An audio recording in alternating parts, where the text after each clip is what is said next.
BJP ಹೆಣೆದಿರುವಂತ ರಾಜೀನಾಮೆ ಬಲೆಯಲ್ಲಿ ಸಿಕ್ಕಾಕೊಂಡಿರುವಂತ ನಾಗೇಂದ್ರಗೆ ಇದೀಗ ಮತ್ತೊಂದು ದೊಡ್ಡ ಸಂಕಷ್ಟ ಎದುರಾಗಿದೆ. ಹೌದು, ನಾಗೇಂದ್ರ ವಿರುದ್ಧ ಪ್ರಾಸಿಕ್ಯೂಷನ್ಗೆ ಅನುಮತಿ ಕೋರಿ ಸಿಬಿಐ ಗವರ್ನರ್ಗೆ ಪತ್ರ ಬರೆದಿದೆ. ಸಿಬಿಐನ ಈ ಹೆಜ್ಜೆ ಹೋರಾಟಕ್ಕಿಳಿದಿರುವಂತ ಬಿಜೆಪಿಗೆ ಸಹಜವಾಗಿ ಬಲ ಕೊಡ್ತಾ ಇದೆ. ಇವತ್ತು ಬಹಳ ವಿಭಿನ್ನವಾಗಿ ಪ್ರತಿಭಟನೆ ನಡೆಸಿರುವ ಬಿಜೆಪಿ ಕಪ್ಪು ಟಿ ಶರ್ಟ್ ಧರಿಸಿ ರಾಜೀನಾಮೆಗೆಲ್ಲ ಒತ್ತಾಯಿಸಿತು. ಆದರೆ ಕೌಂಟರ್ ಪ್ರತಿಭಟನೆ ಮಾಡ್ತಾ ಇರುವಂತ ಕಾಂಗ್ರೆಸ್ ರಾಜೀನಾಮೆ ಪ್ರಶ್ನೆಯೇ ಇಲ್ಲ ಅಂತ ಹೇಳ್ತಾ ಇದೆ. ಹಾಗಾದ್ರೆ ಸಿಬಿಐ ಪ್ರಾಸಿಕ್ಯೂಷನ್ಗೆ ಅನುಮತಿ ಕೋರಿರೋದು ನಾಗೇಂದ್ರಗೆ ಯಾವ ರೀತಿಯಾಗಿ ಮತ್ತೆ ಸಂಕಷ್ಟ ತಂದಿಡಬಹುದು? ಬಿಜೆಪಿ ಹೋರಾಟಕ್ಕೆ ಇದು ಹೇಗೆ ಬಲ ಕೊಡಬಹುದು? ಬನ್ನಿ ರಿಪೋರ್ಟ್ ಅಲ್ಲಿ ನೋಡ್ಕೊಂಬ. ಪ್ರತಿಭಟನೆ ವರ್ಸಸ್ ಪ್ರತಿಭಟನೆ. ವಾಲ್ಮೀಕಿ ಪ್ರತಿಮೆ ಬಳಿ ಬಿಜೆಪಿ ಪ್ರತಿಭಟನೆ, ಗಾಂಧಿ ಪ್ರತಿಮೆ ಬಳಿ ಕಾಂಗ್ರೆಸ್ ಪ್ರತಿಭಟನೆ. ಒಬ್ಬರಿಂದ ಸದನ ಹಾಳಾಗ್ತಿದೆ, ನಾಗೇಂದ್ರ ರಾಜೀನಾಮೆ ಕೊಡ್ಲೇಬೇಕು ಅಂತ ಬಿಜೆಪಿ ಪ್ರೊಟೆಸ್ಟ್. ಸದನ ನಡೆಯೋಕ್ ಬಿಡ್ತಿಲ್ಲ, ಚರ್ಚೆ ಆಗ್ತಿಲ್ಲ ಅಂತ ಕಾಂಗ್ರೆಸ್ನಿಂದ ಕೌಂಟರ್ ಪ್ರೊಟೆಸ್ಟ್. ಅರ್ಧ ದಿನ ಪ್ರತಿಭಟನೆಯಲ್ಲೇ ಕಳೆದು ಹೋಯ್ತು, ಅರ್ಧ ಗಂಟೆಯಲ್ಲೇ ಕಲಾಪ ಮುಗಿದು ಹೋಯ್ತು. 5ನೇ ದಿನವೂ ನಾಗೇಂದ್ರ ರಾಜೀನಾಮೆಗೆ ಕಲಾಪ ಬಲಿಯಾಗಿ ಹೋಗಿದೆ.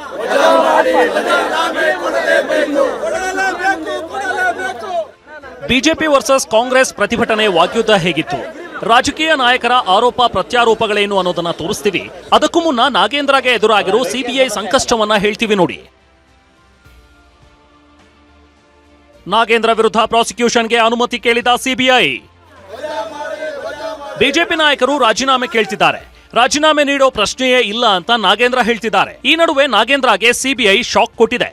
ನಾಗೇಂದ್ರ ವಿರುದ್ಧ ಪ್ರಾಸಿಕ್ಯೂಷನ್ಗೆ ಅನುಮತಿ ಕೋರಿ ಸಿಬಿಐ ರಾಜ್ಯಪಾಲರಿಗೆ ಪತ್ರ ಬರೆದಿದೆ. ಒಂದು ವಾರದ ಹಿಂದೆ ರಾಜ್ಯಪಾಲ ಥಾವರ್ ಚಂದ್ ಗೆಹ್ಲೋಟ್ಗೆ ಪತ್ರ ಬರೆಯಲಾಗಿದ್ದು ಅನುಮತಿಗಾಗಿ ಸಿಬಿಐ ಕಾಯ್ತಾ ಇದೆ. CBI also wants to prosecute Nagendra because he has done a huge misappropriation with the support of Congress, then former Chief Minister and the party. Naturally, CBI wants to prosecute him, and we are protesting. ಕಾನೂನು ತಜ್ಞರ ಮೊರೆ ಹೋದ ರಾಜ್ಯಪಾಲರು. ವಾಲ್ಮೀಕಿ ಅಭಿವೃದ್ಧಿ ನಿಗಮದಲ್ಲಿ ಹಣ ದುರುಪಯೋಗ ಆರೋಪ ಸಂಬಂಧ ನಾಗೇಂದ್ರ ವಿರುದ್ಧ ಸಿಬಿಐ ತನಿಖೆ ನಡೆಸುತ್ತಿದೆ. ಪ್ರಾಸಿಕ್ಯೂಷನ್ಗೆ ಸಿಬಿಐ ಅನುಮತಿ ಕೋರಿರೋದ್ರಿಂದ ರಾಜ್ಯಪಾಲರು ಕಾನೂನು ತಜ್ಞರ ಮೊರೆ ಹೋಗಿದ್ದಾರೆ. ಸಿಬಿಐ ಮನವಿ ರಾಜ್ಯಪಾಲರ ಸಕ್ರಿಯ ಪರಿಶೀಲನೆಯಲ್ಲಿದೆ ಅಂತ ರಾಜಭವನದ ಕಚೇರಿ ಮಾಹಿತಿ ನೀಡಿದೆ.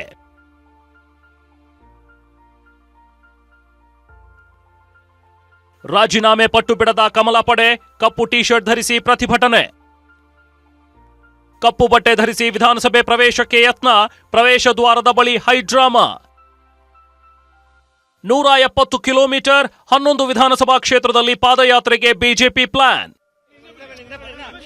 ಸಚಿವ ನಾಗೇಂದ್ರ ರಾಜೀನಾಮೆಗೆ ಆಗ್ರಹಿಸಿ ಬಿಜೆಪಿ ನಡೆಸ್ತಾ ಇರೋ ಹೋರಾಟ 5ನೇ ದಿನವೂ ಮುಂದುವರೆದಿತ್ತು. ಇವತ್ತು ಶಾಸಕರ ಭವನದ ಬಳಿ ಇರೋ ಮಹರ್ಷಿ ವಾಲ್ಮೀಕಿ ಪ್ರತಿಮೆ ಎದುರು ಕಪ್ಪು ಟಿ ಶರ್ಟ್ ಧರಿಸಿ ಪ್ರತಿಭಟನೆ ನಡೆಸಿದ್ರು. ನಾಗೇಂದ್ರ ರಾಜೀನಾಮೆ ಕೊಡ್ಲಿ ಅಂತ ಬರೆದಿರುವ ಟಿ ಶರ್ಟ್ ಧರಿಸಿ ವಿಧಾನಸೌಧದವರೆಗೂ ಪಾದಯಾತ್ರೆ ಮಾಡಿದ್ರು.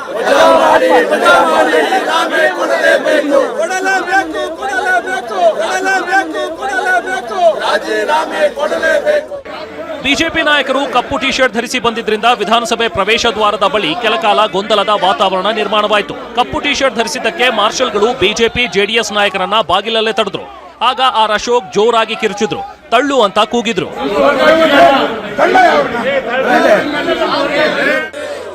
ಇನ್ನು ಬಿಜೆಪಿ ನಾಯಕರು ಕಲಾಪದೊಳಗೆ ಬೇರೆ ಚರ್ಚೆಗೆ ಅನುವು ಮಾಡಿಕೊಡ್ತಿಲ್ಲ ಅಂತ ಕಾಂಗ್ರೆಸ್ ಕೂಡ ಪ್ರತಿಭಟನೆ ನಡೆಸಿತು. ಕೈ ಶಾಸಕರು, ಪರಿಷತ್ ಸದಸ್ಯರು ಬಿಜೆಪಿ ವಿರುದ್ಧ ಗಾಂಧಿ ಪ್ರತಿಮೆ ಎದುರು ಪ್ರತಿಭಟನೆ ನಡೆಸಿದ್ರು.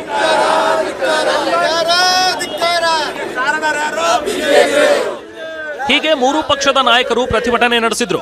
ದಲಿತರ ಹಣ ತಿಂದಿದ್ದಾರೆ, 187 ಕೋಟಿ ಭ್ರಷ್ಟಾಚಾರ ಮಾಡಿದ್ದಾರೆ ಅಂತ ಕಮಲ ಕಲಿಗಳು ಬೆಂಕಿಯುಗುಳಿದ್ರು. 187 ಕೋಟಿ ರಿಕವರಿ ಆಗಿದೆ ಅಂತ ನಾಗೇಂದ್ರ ತಿರುಗೇಟು ಕೊಟ್ರು. ಇಷ್ಟು ಲೂಟಿ ಮಾಡಿ ದಲಿತರ ಅಮೌಂಟ್ ಒಬ್ಬನಿಗೋಸ್ಕರ ಇಡೀ ಸದನವನ್ನ ನಿಲ್ಲಿಸುವಂಥದ್ದು ಕಾಂಗ್ರೆಸ್ಗೆ ನ್ಯಾಯನ? ಇದು ನಾನು ಪ್ರಶ್ನೆ ಕೇಳ್ತಾ ಇದ್ದೀನಿ, ಇದು ನ್ಯಾಯವೇ? ಕಾಂಗ್ರೆಸ್ ಅವರೇ ಉತ್ತರ ಕೊಡಿ, ಇದು ನ್ಯಾಯವೇ? ಇವತ್ತು ಭವಿಷ್ಯಂತ ನೀನಂತ ಭ್ರಷ್ಟಾಚಾರ ಮಾಡಿ 187 ಕೋಟಿ ಭ್ರಷ್ಟಾಚಾರ ಮಾಡಿದೆ, ಏನ್ ಮಜಾ ಮಾಡಿದೆ, ಏನೇನು ಹಣವನ್ನು ಎಲ್ಲೆಲ್ಲಿ ಕಳಿಸ್ಬೇಕು, ಡೆಲ್ಲಿ ಕಳಿಸ್ಬೇಕು, ಯಾರ್ಯಾರು ಕಾಂಗ್ರೆಸ್ ಕಳಿಸ್ಬೇಕು, ನೀನೇನು ಬಳಕೆ ಮಾಡಬೇಕು ಎಲ್ಲ ಮಾಡಿದೆ. 187 ಕೋಟಿ ಕೂಡ ವಾಪಸ್ ಇದೆ, ರಿಕವರಿ ಆಗಿದೆ. ಅದಾದ್ಮೇಲೆ ತಾನೇ ಮೊನ್ನೆ ನಾನು SIT ರಚನೆ ಆದ್ಮೇಲೆ ನಾನು ಅವ್ರಿಗೆ ತೊಂದರೆ ಆಗುತ್ತೆ ಅಂತ ಹೇಳಿ ನಾನು ರಿಸೈನ್ ಮಾಡಿದ್ದೆ. ರಾಜೀನಾಮೆ ಕೊಟ್ಟು ಬಂದ ಮೇಲೆ SIT ತನಿಖೆ ಆಯ್ತು. ಹೀಗೆ ತಿರುಗೇಟು ಕೊಟ್ಟ ನಾಗೇಂದ್ರ ದಲಿತ ಮಂತ್ರಿಯಾಗಿರೋದಕ್ಕೆ ಬಿಜೆಪಿಯವರು ಸಹಿಸ್ತಾ ಇಲ್ಲ ಅಂದ್ರು. ಲೂಟಿ ಮಾಡುವಾಗ ದಲಿತರು ನೆನಪಾಗ್ಲಿಲ್ವಾ ಅಂತ ವಿಜಯೇಂದ್ರ ಪಂಚ್ ಕೊಟ್ರು. ದಲಿತರ ಮೇಲೆ ಇರುವಂತ ಆಕ್ರೋಶ. ಇವತ್ತೇನು ಒಬ್ಬ ದಲಿತ ಇವತ್ತು ಮಂತ್ರಿ ಆದ್ರೆ ಸಹಿಸ್ಕೊಳ್ಳಕ್ ಆಗಲ್ಲ ಅವ್ರಿಗೆ, ಬಿಜೆಪಿ ಅವರಿಗೆ. ಇವತ್ತೇನು ದಲಿತರ ಬಗ್ಗೆ ಮೊಸಳೆ ಕಣ್ಣೀರನ್ನ ಹಾಕ್ತಾ ಇದ್ದೀರಲ್ವಾ ನಾಗೇಂದ್ರ ಅವರು, ಕಾಂಗ್ರೆಸ್ ಸರ್ಕಾರದವರು? ಎಲ್ಲಿತ್ತು ನಿಮಗೆ ದಲಿತರ ಪರವಾಗಿರ್ತಕ್ಕಂಥ ಕಾಳಜಿ?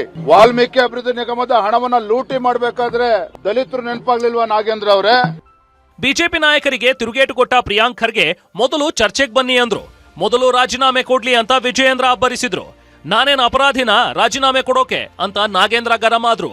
ಬಹಳ ಸ್ಪಷ್ಟವಾಗಿ ನಾವು ಮೊದಲನೇ ದಿನದಿಂದನೂ ಹೇಳ್ತಾ ಇದ್ದೀವಿ, ಚರ್ಚೆಗೆ ಬನ್ನಿ.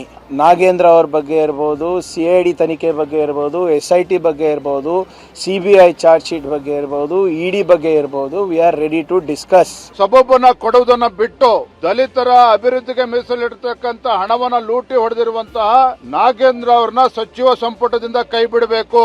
ಅವರು ಬೇಲ್ ತಗೊಂಡ್ ಬಂದವರಾಗಿದ್ರೆ ಅವ್ರು ನಾನೇನು ಕನ್ವಿಕ್ಟ್ ಆಗಿದ್ದೇನೆ? ನನಗೆ ಆಲ್ರೆಡಿ ನಾನು ಅಪರಾಧಿನ? ನನ್ನ ಮೇಲೆ ಬಂದಿದ್ದ ಕೇವಲ ಆರೋಪ.